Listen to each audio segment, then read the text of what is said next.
رمضان میں تقوی حاصل کر لینا ہے۔ اب سنیں کہ تقوی کیا چیز ہے۔ اب مسئلہ تو یہ ہے کہ ہم سنتے رہتے ہیں کہ تقوی اختیار کر لو، متقی بن جاؤ، تقوی اختیار کرو، بلکہ قرآن مجید بھرا پڑا ہے اس بات سے کہ تم تقوی اختیار کرو۔ یا ایھا الذین آمنوا اتقوا اللہ، اے لوگو اللہ سے تقوی اختیار کرو، اللہ کا تقوی اختیار کرو۔ یا ایھا الذین آمنوا اتقوا اللہ، بار بار یہ تکرار آتا ہے، اور بار بار، بلکہ صرف یہی نہیں ہے، بلکہ جو سابقہ انبیاء تشریف لاتے رہے ہیں ان انبیاء کی بھی تبلیغ کا محور اور مرکز یہی ہوا کرتا تھا کہ وہ بھی لوگوں کو تقوی کی تعلیم دیا کرتے تھے، اور ان سے یہی کہا کرتے تھے کہ تم تقوی اختیار کرو، میں اس وجہ سے آیا ہوں کہ میں تمہیں متقی اور پرہیزگار بنا دوں۔ حضرت نوح علیہ السلام کے بارے میں بھی ملتا ہے کہ وہ بھی یہی تبلیغ کرتے تھے کہ میں تمہیں، یہ سورہ شعراء کے اندر یہ ساری باتیں موجود ہیں، کہ وہ یہی کہتے تھے کہ جب ان سے ان کے ہم قوم بھائی حضرت نوح علیہ السلام نے کہا کہ کیا تم تقوی اختیار نہیں کرتے، بے شک میں تمہاری طرف رسول ہوں، امانت دار، سو اللہ کا تقوی اختیار کرو اور میری پیروی کرو۔ یعنی حضرت نوح علیہ السلام نے بھی تقوی کی جو ہے وہ تبلیغ کی۔ تو یہ تقوی جو ہے اللہ تبارک و تعالیٰ کی طرف سے بھی مقصود عبادات، یہ جتنی بھی ہم عبادات کرتے ہیں، نماز ہے، روزہ ہے، زکوٰۃ ہے، حج ہے، جتنی بھی عبادات ہیں ان سے اصل مقصود کیا ہے؟ وہ تقوی ہی ہے۔ بلکہ ہم نے تو جب ابھی قربانی کے دن آئیں گے تو یہ آیت مبارکہ بار بار سنیں گے۔ اللہ رب العالمین نے سورہ حج کے اندر ارشاد فرمایا ہے لَن يَنَالَ اللَّهُ لُحُومُهَا وَلَا دِمَاؤُهَا وَلَٰكِن يَنَالُهُ التَّقْوَىٰ مِنكُمْ، تمہاری طرف سے اللہ تبارک و تعالیٰ کو کوئی بھی لحم کس کو کہتے ہیں؟ لحم کہتے ہیں گوشت کو۔ یہ جو ہم قربانیاں کرتے ہیں اس کا گوشت اللہ تبارک و تعالیٰ نے واضح الفاظ میں ارشاد فرما دیا تمہارا گوشت رب تک نہیں پہنچتا، اور نہ ہی اس کا دم خون کو کہا جاتا ہے عربی زبان میں، نہ ہی اس کا خون قربانی کا، رب تبارک و تعالیٰ کو تمہاری قربانیوں کے خون کی بھی ضرورت نہیں ہے، تمہاری قربانیوں کے گوشت کی بھی ضرورت نہیں ہے۔ اور پھر کیا ارشاد فرمایا وَلَٰكِن يَنَالُهُ، اور اس کی طرف جاتا ہے کون سی چیز؟ تقویٰ منکم، تمہارا جو تقویٰ ہے نا، جو اللہ رب العالمین کی رضا تم چاہتے ہو، اس رب تبارک و تعالیٰ کو وہ تقویٰ اس کی طرف جاتا ہے، وہ تو تمہارا تقویٰ دیکھتا ہے یہ شخص متقی کتنا ہے۔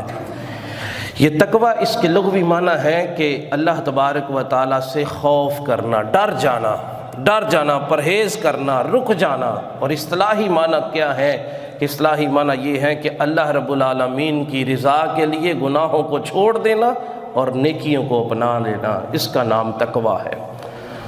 اور ایک اور مقام پہ اللہ رب العالمین نے قرآن مجید میں ارشاد فرما دیا، جو کہ ایک جامع بات ہے، اگر میں اور آپ تقویٰ حاصل کرنا چاہتے ہیں تو سورہ انعام کی آیت نمبر 120 کا جو آغاز کا حصہ ہے، اگر ہم اس پر عمل شروع کر دیں تو اللہ رب العالمین کے فضل سے ہم تقوی کے مقام پہ فائز ہو جائیں گے۔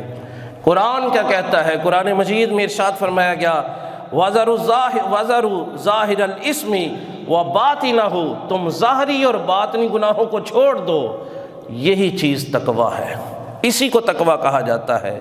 ظاہری گناہ بھی چھوڑے جائیں، باطنی گناہ بھی چھوڑے جائیں، اور انسان جب یہ عمل کرتا ہے تو اللہ تبارک و تعالیٰ اس کو تقوی کے مقام پر فائز کر دیتا ہے۔ ظاہری گناہ کیا ہے؟ ظاہری طور پر لوگوں کی غیبت کی جاتی ہے، ظاہری طور پر دوسروں کی زمینوں پہ قبضے کیے جاتے ہیں، ظاہری طور پر اپنی آنکھوں کے ذریعے، اپنی آنکھوں کے اندر جو ہے وہ زہر بھرا جاتا ہے بدنگاہیوں کے ذریعے، ظاہری طور پر لوگ آنکھوں سے دوسروں کو جو ہے وہ ایذائیں پہنچاتے ہیں، یہ ظاہری گناہ ہے۔ اور یہ اس کی ایک طویل جو ہے وہ فہرست ہے، ظاہری گناہ گنوائے جائیں تو ایک طویل فہرست بنتی ہے۔ اور پھر باطنی گناہ کیا ہے؟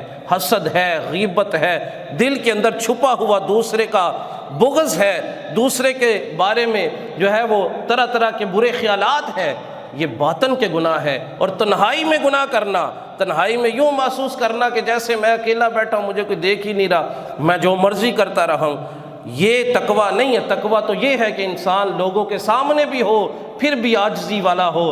جیسے ہمارے ہاں ظاہری طور پہ جب لوگوں سے ملا جاتا ہے تو انتہائی عاجزی دکھاتے ہیں، انتہا درجے کے عاجز، اور یوں محسوس ہوتا ہے کہ جیسے تمام طرح کی عاجزی جو ہے وہ ان کے اندر بھر آئی ہے۔ مگر جب وہی لوگ تنہائی میں ہوتے ہیں یا اپنے قریبی لوگوں کے ساتھ ہوتے ہیں تو تقویٰ یا اس طرح کی کوئی چیز نظر ہی نہیں آتی۔ تو یہ دیکھیں، یہ بات تقویٰ نہیں ہے۔ تقویٰ ظاہری طور پہ بھی گناہوں سے چھٹکارا حاصل کر لینا، لوگوں کے سامنے بھی گناہوں سے بچ جانا، اور جب تنہائی ہو، تنہائی میں بھی لوگوں جو ہے وہ گناہوں سے بچنا۔ یہ تو منافقت ہے کہ انسان لوگوں کے سامنے ہو تو نماز اتنی عاجزی سے ادا کرے کہ لوگ محسوس کرے جناب آپ کی تو عاجزی کا کیا ہی عالم ہے۔ لوگوں کے سامنے طویل طویل سجدے کیے جائیں، لوگوں کے سامنے لمبی لمبی نمازیں پڑھی جائیں، اور جب انسان اکیلا ہو تو 2 منٹ کے اندر چند جو ہے وہ سجدے کرنے کے بعد بس نماز ادا کر لی میں نے، تو یہ تو منافقت ہے، یہ تقویٰ نہیں ہے۔ تقویٰ جو ہے وہ کچھ اور چیز ہے، وہ انشاءاللہ قرآن کی روح سے میں چند ایک باتیں عرض کروں گا۔ اب ہمارے بنائے ہوئے کچھ معیارات ہیں تقوی کے، ہم نے معیار بنا لیا کہ جس نے بڑی پگڑی باندھ لی ہے وہ متقی اور پرہیزگار ہے، لمبی قمیض پہن لی وہ متقی اور پرہیزگار ہے، مسجد سے باہر نہیں نکلتا وہ متقی اور پرہیزگار ہے۔ میں کہتا ہوں قرآن سے بتائیں تو صحیح ہمیں کہ کہاں لکھا ہوا ہے کہ قرآن یہ کہتا ہے کہ یہ متقی ہے، اور نہ پھر قرآن سے پوچھتے ہیں کہ تقوی والے کون لوگ ہیں، کن کو تقوی ملتا ہے۔ تو رب العالمین نے یہ عقدہ جو ہے، یہ مسئلہ جو ہے قرآن کے آغاز میں حل فرما دیا ہے، اور بار بار قرآن مجید میں جگہ جگہ پہ متقین کی صفات بتائی گئی ہیں۔ ابھی قرآن کے آغاز میں جو تقوی کا مسئلہ حل کیا گیا ہے وہ کیا ہے؟ قرآن مجید کے آغاز میں ارشاد فرمایا جاتا ہے ھدی للمتقین، قرآن تو ہدایت ہے متقین کے لیے۔ اب متقین کی صفات بتائی جا رہی ہیں، الذین یؤمنون بالغیب ویقیمون الصلاۃ ومما رزقناہم ینفقون والذین یؤمنون بما انزل الیک وما انزل من قبلک وبالآخرۃ ھم یوقنون۔ تقوی والے تو وہ ہیں جو غیب پر ایمان لاتے ہیں، اللہ رب العالمین پر ایمان رکھتے ہیں، اس کے فرشتوں پر ایمان رکھتے ہیں، اس کی کتابوں پہ ایمان رکھتے ہیں، اس کے تمام معاملات پر جو ہے وہ ایمان رکھتے ہیں۔ یقیمون الصلاۃ، وہ نماز قائم کرتے ہیں، نماز کا جو ہے وہ قیام ان کی طبیعت کے اندر ہے۔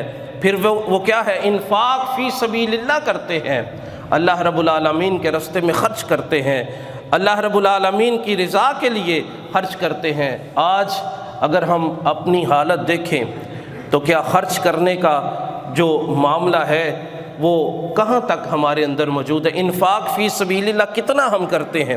یہ ہر انسان سمجھتا ہے کہ وہ کتنا انفاق فی سبیل اللہ کرتا ہے، اللہ کے راستے میں کتنا خرچ کرتا ہے، اس کو کتنی توفیق ملی ہے۔ بڑے سارے لوگ یہ کہتے ہیں کہ ہم تو بڑے تنگ دست ہیں۔ جب پوچھا جائے کہ جناب آپ اللہ کے راستے میں کچھ خرچ کرتے ہیں تو جواب یہ ملتا ہے جب ہم خود بڑے تنگ دست ہیں تو ہم اللہ کے راستے میں خرچ کیسے کریں، ہم کیسے خرچ کریں؟ ایسا نہیں ہے۔ جو شخص کروڑوں کا مالک ہے وہ ظاہر ہے لاکھوں میں خرچ کرے گا، جو شخص ہزاروں کا مالک ہے تو ظاہر ہے وہ ہزاروں میں خرچ کرے گا، اور جو شخص چند روپوں کا مالک ہے تو پھر وہ چند روپوں میں ہی خرچ کرے گا۔ یہ تو رب العالمین نے یہ نہیں ارشاد فرمایا کہ اگر ایک شخص کے پاس کل رقم 10,000 ہے تو اللہ کے راستے میں 1 لاکھ خرچ کرے۔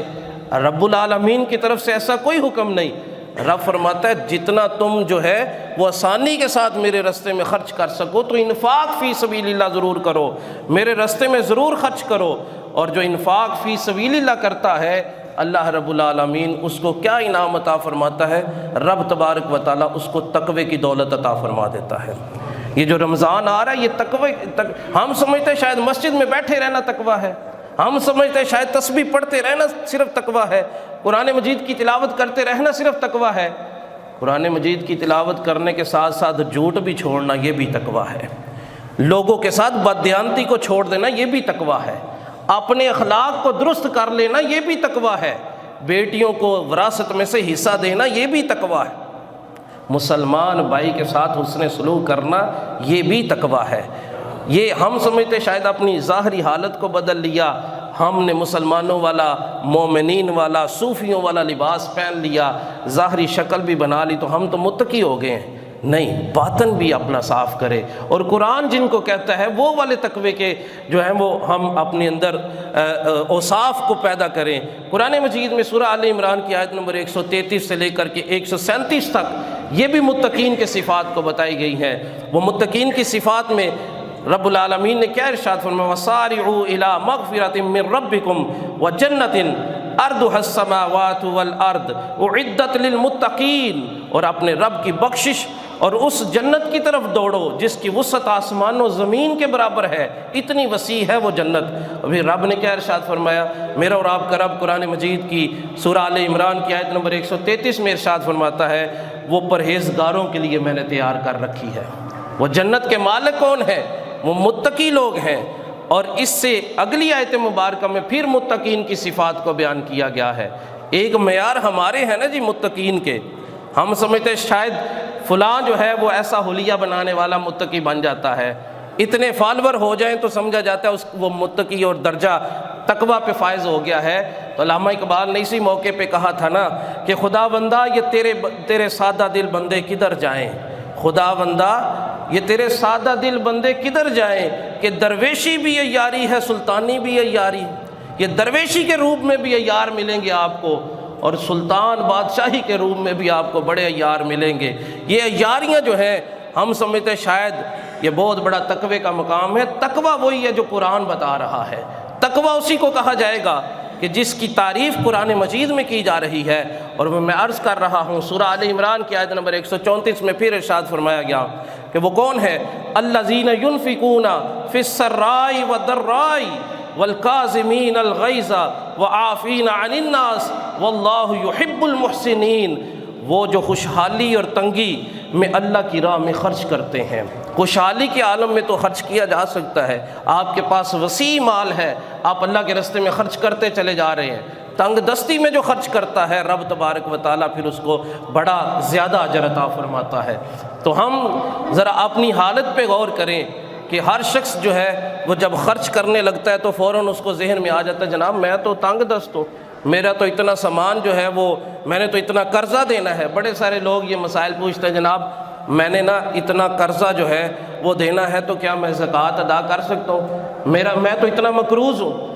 تو پوچھا جائے نا کس وجہ سے مقروض ہے، تو کہتے ہیں جناب وہ کوٹھی بنا رہے ہیں نا فلاں جگہ پہ تو اتنا قرضہ لگ گیا ہے۔ تو کس نے کہا تھا کوٹھی بنائیں؟ شریعت مطہرہ نے کیا یہ آپ پر کوٹھی بنانا فرض کیا ہے؟ تو یہ بڑے لمبے چوڑے مسائل ہیں زکوٰۃ کے، اگر ہم سمجھنا چاہیں کس نے کہا تھا کہ اس فلاں ایک مسئلے پہ اتنا خرچ کر ڈالو کہ قرضہ چڑھ جائے، تو کیا وہ قرضہ شریعت کے اندر قرضہ مانا بھی جاتا ہے کہ نہیں؟ اگر ایک شخص اپنی فضول خرچیاں اور شاہ خرچیاں کرنے کے لیے قرض اٹھا لے اور بعد میں کہے میرے اوپر زکوٰۃ فرض نہیں ہوتی کیونکہ میں مقروض ہوں، تو شریعت اس قرضے کو مانتی ہے کہ نہیں مانتی؟ یہ بھی تو پوچھنا ہے نا، یہ بھی تو ایک سوال بنتا ہے کہ شریعت اس قرضے کو قرضہ سمجھتی بھی ہے کہ نہیں؟ قرضے کی اقسام بھی تو ہے نا۔ بات یہ ہے کہ رب تبارک و تعالیٰ فرماتا ہے خوشحالی میں بھی میرے راستے میں خرچ کرو اور تنگ دستی میں بھی جب میرے راستے میں خرچ کرو گے تو پھر میں تمہیں تقویٰ عطا فرما دوں گا۔ پھر کیا ارشاد فرمایا؟ والکاظمین الغیظ، اور غصے کو پی جانے والے جو ہیں میں ان کو بھی تقویٰ عطا کرتا ہوں۔ امام الانبیاء نے ارشاد فرمایا سنو میرے صحابہ یہ بتاؤ پہلوان کون ہے؟ صحابہ نے عرض کیا حضور جو شخص جو ہے وہ دوسرے کو پچھاڑ دے اس کو پہلوان کہا جاتا ہے۔ حضور نے فرمایا نہیں وہ پہلوان نہیں ہے، جو غصے کو پی جاتا ہے وہ پہلوان ہے۔ یہ غصے کو پی جانا یہ بڑا مشکل کام ہوتا ہے، غصے پر قابو پا لینا۔ جب انسان غصے کی حالت میں ہوتا ہے تو آپ یوں سمجھیں کہ جیسے منفی جتنا کچھ بھی اس کی طبیعت کے اندر منفیت ہے وہ اس پر غالب ہے، اور اس غلبے کے وقت میں اگر کوئی اپنے اوپر قابو پا لے تو سن لے وہی شخص پہلوان ہے، اور اسی کے لیے اللہ رب العالمین نے جنت کے اندر محلات بنا رکھے ہیں۔ غصے کے عالم میں دوسروں کو معاف کرنا یہ بڑا مشکل کام ہے، اور ہمارا عمل کیا ہے؟ ہم کسی کو معاف کر دینے کے بعد دل کے اندر اس کا بغض رکھ لیتے ہیں، یہ بھی معافی نہیں ہے۔ دیکھیں ایک شخص سے کوئی غلطی ہو گئی، کسی شخص نے ہمیں ہماری دل آزاری کر دی، کسی شخص نے ہمیں کوئی باتیں سنا دی جس کی وجہ سے ہماری عزت میں کمی آئی، جس کی وجہ سے ہمارا کوئی نقصان ہو گیا۔ اب وہ شخص زیادہ سے زیادہ کیا کر سکتا ہے؟ وہ زیادہ سے زیادہ یہی کر سکتا ہے نا کہ آ کے ہم سے معافی مانگ لے، ہم معاف کر دیں اس کو۔ جب وہ معافی مانگ لیتا ہے تو جناب اس نے تو مسئلہ حل کر دیا، اس کا تو معاملہ کلیئر ہو گیا، اس نے جو گناہ کیا تھا اس کا گناہ صاف ہو گیا ہے، اب وہ ہمارے ذمے پہ آ گیا۔ اب اگر ہم معاف کر دیں گے تو پھر رب العالمین ہمیں بھی معاف فرما دے گا، اور اگر ہم معاف نہیں کریں گے تو پھر ہم ایک نئے گناہ کے اندر مبتلا ہو جائیں گے۔ ہمارے ہاں ایسا نہیں ہوتا، ہم لوگوں کو ظاہری طور پہ کہہ دیتے جا بابا معاف کیتا، معاف کر دیا جناب، آپ کو معاف کر دیا، ٹھیک ہے آئندہ نہ کرنا، مگر دل کے اندر پھر وہی بات چلتے پھرتے اس کو شخص کو دیکھ لے، جناب یہ فلاں شخص جو ہے یہ کوئی اچھا آدمی نہیں ہے، فلاں موقع پہ اس نے میرے ساتھ ایسا کیا تھا، یہ شخص کوئی اچھا بندہ نہیں ہے۔ کل کو جب کوئی چیز عطا کرنی ہو تو ذہن میں فوراً آ جاتا ہے جناب اس کو تو نہیں دیں گے، یہ شخص جو ہے یہ اچھا نہیں ہے، اس نے میرے ساتھ فلاں، تو یہ تو معافی نہیں ہے۔ میرا رب کیسے معاف کرتا ہے، اس معافی کو اختیار کریں۔ اللہ رب العالمین کے حبیب میرے اور آپ کے آقا نبی رحمت صلی اللہ علیہ وسلم نے ارشاد فرمایا التائب عن الذنب التائب من الذنب کمن لا ذنب لہ، جو گناہوں سے توبہ کر لیتا ہے رب اس کو ایسا معاف فرما دیتا ہے جیسے اس نے گناہ کبھی کیا ہی نہیں ہے، کبھی گناہ کیا ہی نہیں ہے۔ آپ سے کسی نے معافی مانگ لی تو یوں معاف کر دو کہ اس نے کبھی آپ کے ساتھ کوئی برا کیا ہی نہیں۔ اپنے باطن کو پاک کر لو، اپنے باطن کے اندر اس کے بارے میں یہ لکھ لو کہ یہ بندہ کلیئر ہو چکا ہے، آج کے بعد اس کے بارے میں کوئی غلط بات نہیں کرنی۔ رب فرماتا والکاظمین الغیظ، جو غصہ پی جاتے ہیں میں ان کو تقوی کے مقام پر فائز کر دیتا ہوں۔ دیکھیں یہ وعافین عن الناس، لوگوں کو معاف کرنے والوں کو میں تقوی کے مقام پہ فائز کرتا ہوں۔ آج ہمارے اندر معافی نہیں رہی، آج ہم لوگوں سے درگزر نہیں کرتے، ہم سمجھتے شاید صرف جو ہے وہ مسجد میں بیٹھے رہنا تقویٰ ہے۔ اب قرآن مجید کچھ اور ارشاد فرما رہا ہے، قرآن مجید تو ساری کی ساری سوشل زندگی، سماجی زندگی جو ہے اس کو بیان فرما رہا ہے کہ تمہاری سماجی زندگی جو ہے وہ اس میں تقویٰ کیسے آئے گا، لوگوں کو معاف کرنا شروع کرو، غصے کو پیا کرو۔ اور پھر کیا ارشاد فرمایا واللہ یحب المحسنین، اللہ تبارک و تعالیٰ احسان کرنے والوں کو پسند فرماتا ہے۔ ہم کہتے ہیں ایک بندے نے ہمارے ساتھ اچھا سلوک کیا ہے تو ہم بھی اس کے ساتھ اچھا سلوک کریں گے۔ نبی کریم صلی اللہ علیہ وسلم کی بارگاہ میں ایک شخص آیا اور آ کے عرض کرنے لگا حضور فلاں شخص جو ہے وہ اس کے ساتھ اگر بھلائی کرے تو وہ جوابی طور پر اچھائی نہیں کرتا، وہ جوابی طور پر ہمارے ساتھ برا سلوک کرتا ہے۔ حضور پھر اس کے ساتھ پھر بھلائی کرے، پھر وہ جوابی طور پر اچھا سلوک نہیں کرتا، وہ برائی کرتا ہے، تو حضور کب تک اس کے ساتھ اچھائی کرتے رہے؟ تو حضور نے فرمایا جب تک تمہاری استطاعت ہو اس کے ساتھ اچھا سلوک کرتے رہو۔ اور یہ بھی ارشاد فرمایا کہ دیکھیں اگر ایک شخص اچھائی کرتا ہے اس کے بدلے میں تم بھی اچھائی کرتے ہو تو اچھائی کا بدلہ تو ہوتا ہی اچھائی ہے، اچھائی کے بدلے میں اچھائی ہی کی جاتی ہے۔ اصل بات تو یہ ہے کہ تمہارے ساتھ کوئی برائی کرے اور تم اچھائی کرو، پھر اس پہ اللہ تمہیں تقویٰ عطا فرمائے گا، پھر اس پہ اللہ تمہیں اجر عظیم عطا فرمائے گا۔ ہم تو اچھوں کے ساتھ اچھے ہیں اور بروں کے ساتھ برے ہیں، یہ کوئی بات نہیں، یہ تو سارے ایسا کرتے ہیں، اچھوں کے ساتھ اچھے سارے ہی ہوتے ہیں اور بروں کے ساتھ برے سارے ہی ہوتے ہیں۔ اب تقویٰ کیا ہے، احسان کیا ہے؟ احسان یہ ہے کہ تمہارے ساتھ کوئی برائی بھی کرے تو تم اس کے ساتھ اچھائی کرتے چلے جاؤ، تمہاری طرف سے اس کو اچھائی ہی ملے، یہی احسان ہے۔ اور ایک احسان یہ بھی ہے کہ اگر کسی نے تمہارا کوئی برا کیا ہے، اگر کسی نے تمہیں ناراض کر لیا ہے، کسی نے تم پر ظلم کر دیا ہے اور تم اس کی معافی مانگنے سے پہلے ہی اس کو معاف کر دو، یہ بھی احسان کی ایک تعریف کی جاتی ہے، اس کو بھی احسان کہتے ہیں، یہ بھی احسان ہے۔ قرآن یہ کہتا ہے سورہ آل عمران کی آیت نمبر 134 میں ارشاد فرمایا، اور اس سے آگے بھی اور کافی ساری باتیں ہیں، اس سے آگے بھی قرآن مجید میں متقین کی صفات لکھی ہیں، مگر ہمارے پاس وقت تھوڑا ہے، میں آخری بات عرض کرتا ہوں۔ آخری چند ایک باتیں ہیں، وہ یہ کہ یہ جو روزے آ رہے ہیں نا، یہ روزے فرض کیے گئے ہیں، یہ فرض ہیں، ان کے بغیر گزارے ہی نہیں۔ یہ فرض ایسے ہیں جیسے قرض ہوتا ہے، قرض ادا کرنے سے ہی مکمل ہوتا ہے۔ میں آپ کو ایک شخص کی بات سناتا ہوں جس نے نفلی روزہ رکھا ہوا تھا، رب تبارک و تعالیٰ نے اس کی بخشش کیسے فرمائی۔ حضرت سیدنا شیخ شبلی رحمۃ اللہ تعالیٰ علیہ لکھتے ہیں ایک مرتبہ میں ایک سفر پہ تھا تو قافلہ جب جنگل کے اندر پہنچا نا تو ڈاکو آ گئے اور انہوں نے قافلے کو لوٹنا شروع کر دیا۔ تو ہمارے قافلے کے اندر ایک شخص تھا جس کے پاس شکر بھی تھی، تو شکر جب اس کے سامان سے نکلی تو سارے ڈاکوؤں نے کھانی شروع کر دی، سارے ڈاکو شکر کھا رہے ہیں، اور ایک ڈاکو نے اٹھا کے شکر جو ہے وہ اپنے سردار کے سامنے بھی پیش کر دی کہ جناب آپ بھی شکر کھائیں۔ تو وہ ڈاکوؤں کا سردار کہنے لگا میرا روزہ ہے، میں روزے سے ہوں۔ تو میں اس کے قریب ہی کھڑا تھا تو میں بڑا حیران ہوا، میں نے کہا ایک طرف ڈاکے بھی جاری ہیں اور دوسری طرف روزہ بھی رکھا ہوا ہے، یہ کیا معاملہ ہے، یہ کیا منطق ہے، یہ کیا لاجک ہے؟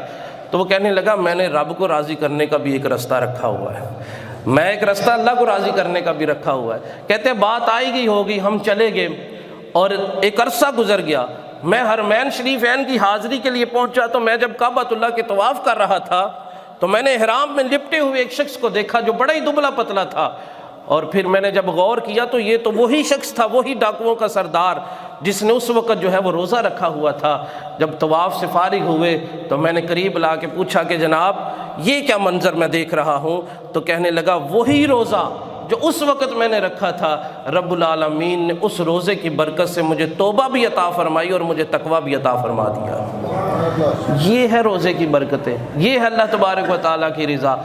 وہ نفلی روزہ رکھ کے اللہ کا قرب حاصل کر لے، ہم پر تو فرض کیے گئے ہیں، ہم روزے سے کیوں بھاگتے ہیں؟ اور پھر رہی بات تقویٰ کی، تو یہ تقویٰ اپنے اندر کتنے فوائد و ثمرات رکھتا ہے، میں صرف ایک چھوٹی سی بات عرض کرتا ہوں۔ رب العالمین نے ارشاد فرمایا ہے سورہ طلاق کی آیت نمبر 2 اور 3، رب العالمین نے ارشاد فرمایا وَمَن يَتَّقِ اللَّهَ يَجْعَلْ لَهُ مَخْرَجًا، جو شخص تقوی اختیار کرتا ہے میں اس کے لیے جو ہے وہ رستے کھول دیتا ہوں، وَيَرْزُقْهُ مِنْ حَيْثُ لَا يَحْتَسِبُ، اور میں وہاں سے اس کو رزق دیتا ہوں جہاں سے اس کو گمان ہی نہیں ہوتا۔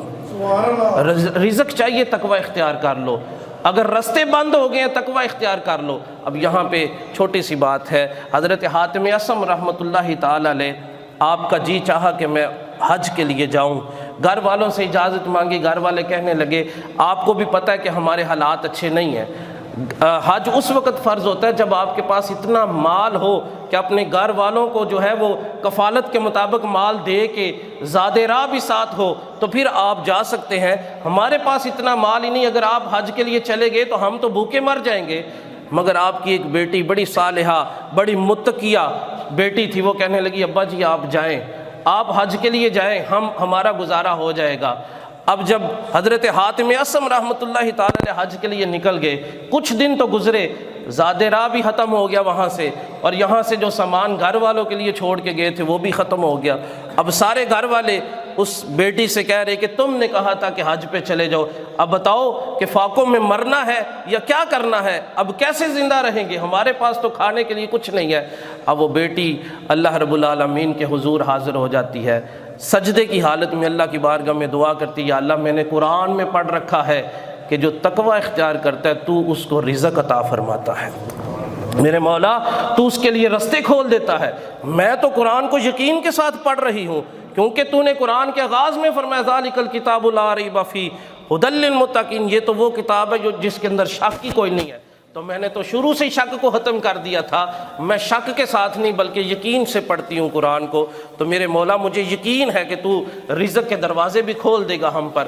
ابھی سجدے سے سر اٹھایا ہی تھا کہ دروازے پہ دستک ہوتی ہے، تو ایک شخص پوچھتا ہے بادشاہ سلامت کا قافلہ رکا ہے یہاں، ان کو پانی کی حاجت ہے، تو پانی ہمارے قافلے کا ختم ہو چکا ہے۔ اس بیٹی نے صاف ستھرا جو ہے وہ ایک برتن لیا اور اس کو پانی جو ہے وہ بادشاہ کی بارگاہ میں جب پیش کیا نا تو اللہ رب العالمین نے اس پانی کے اندر ایک خاص لذت کو پیدا کر دیا۔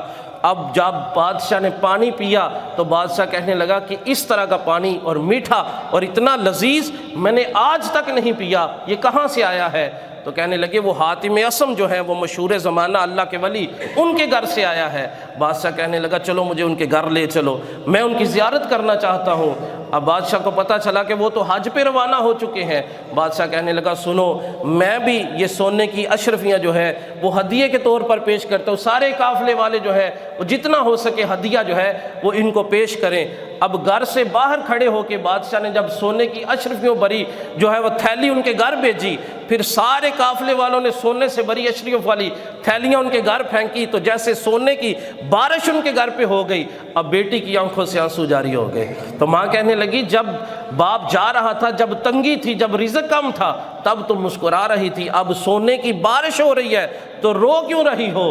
تو وہ کہنے لگی رو رب کی قدرت پہ رہی ہوں، وہ کتنا کرم کرنے والا ہے، وہ کتنا رحمان ہے، میں صرف چند آنسو بہائے ہیں، میں نے صرف اس کو اس کی آیتیں یاد کروائی ہیں، اس نے کیسی سونے کی بارشیں برسا دی ہیں۔ ہے، تو میں آپ سے یہ کہتا ہوں ہمارا رب بھی وہی رب ہے جو اس متقیہ لڑکی کا رب تھا۔